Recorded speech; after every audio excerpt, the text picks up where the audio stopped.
तो जय श्री राम। मैं पंडित करुणेश पांडे एमपी सतना जिला मध्य प्रदेश का रहने वाला हूँ। दोस्तों, मैं एक चीज़ कहने वाला था समाज के लिए और नेताओं के लिए कि जब कोई नेता सिटी में आता है, जैसे सतना सिटी में आता है, रीवा सिटी में आता है, तो मुझे ये समझ नहीं आता है कि रैलियाँ क्यों निकालते हैं। आप सभी बसें बंद करवा देते हो तो क्या पब्लिक को सूचना देते हो?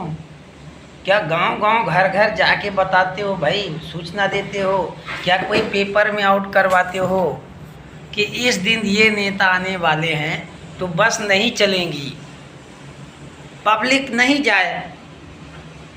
कोर्ट है, कचहरी है, सिटी है, शादी अवसर है, आदमी घर से बाहर निकल जाता है और सिटियों में जाने के बाद पता चलता है कि फला नेता आया है, फला साहब आया है, आज रैली है। तो क्या हमारे भारत देश के नेता लोग, जनगण लोग, क्या हमारे भारत देश का राजा, क्या हमारे स्टेट के राजा, क्या हमारे गांव के राजा इसी तरह जनता की सेवा करेंगे? और कई दूर दूर तक रैलियाँ निकालते हैं, कई दूर दूर तक वाहन रोक दिया जाता है, रास्ता रोक दिया जाता है। दोस्तों, यदि नदी का पानी नदी से नहीं जाएगा और यदि नदी को रोक दिया जाएगा तो उसका पानी का उफान कहाँ जाएगा? समझने की बात है दोस्तों।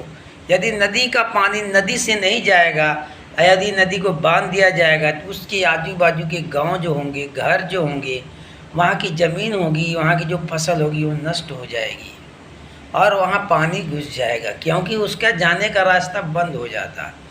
उसी तरह हमारा कहने का मतलब यह है कि हमारे एमपी सतना मध्य प्रदेश रीवा में अभी ये जो घटना घटी है, मोहनिया घाटी में 3-4 बसें टूटी है, ट्रक से टकराव हुआ है, तो ये रैलियां नहीं होती, यदि उनको रास्ता दिया जाता तो ये घटना नहीं घटती है। तो इस घटना के जिम्मेदार कौन है?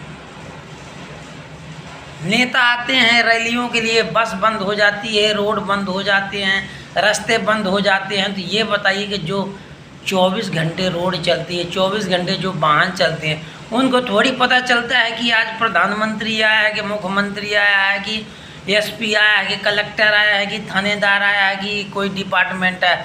उसको तो थोड़ी मालूम है। उसका रास्ता तय है कि मुझे 12 घंटे में यहाँ पहुँचना है, वहाँ पहुँचना, तो रास्ता तो तय करेगा।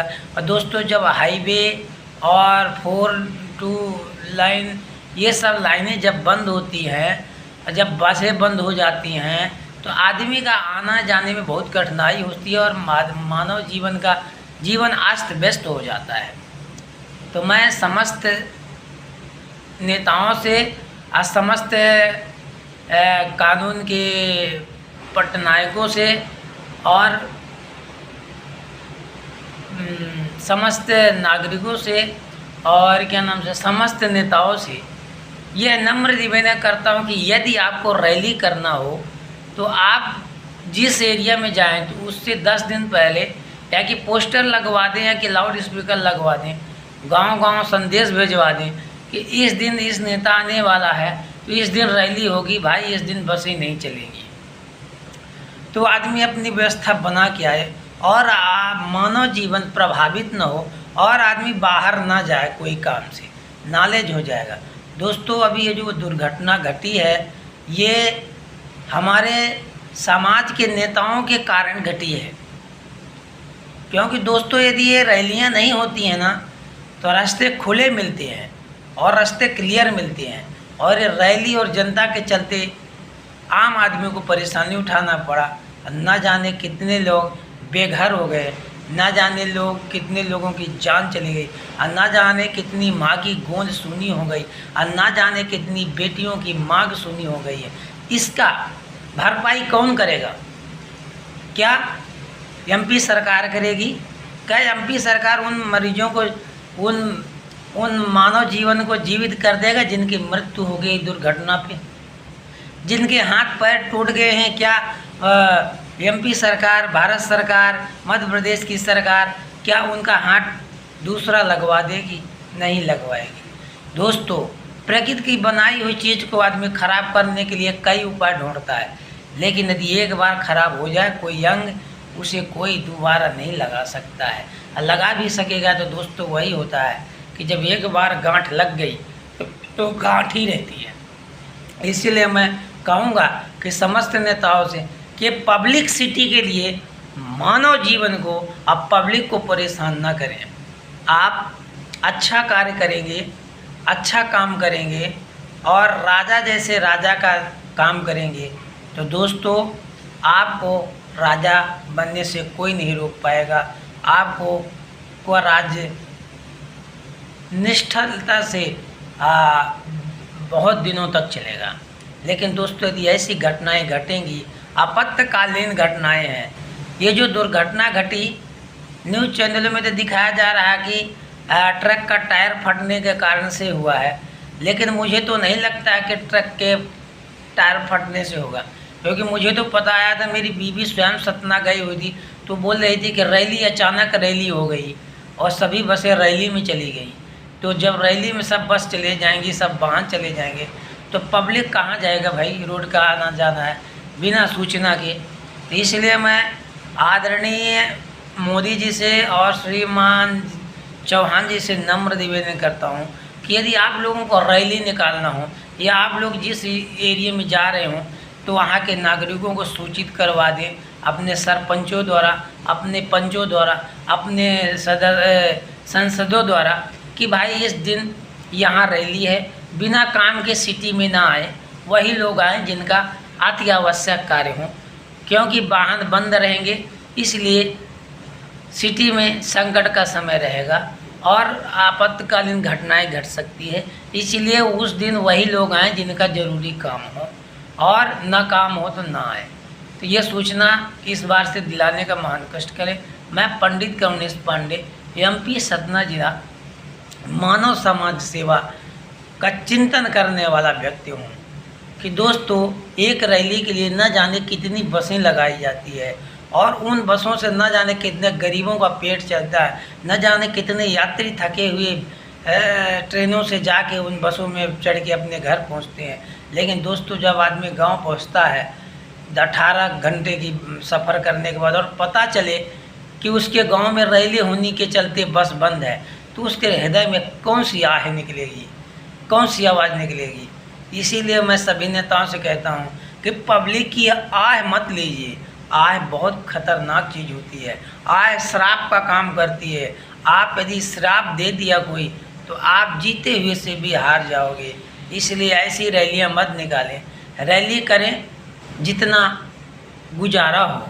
ऐसी रैली ना करें कि कई किलोमीटर 100 200 किलोमीटर का प्रभाव पड़ा।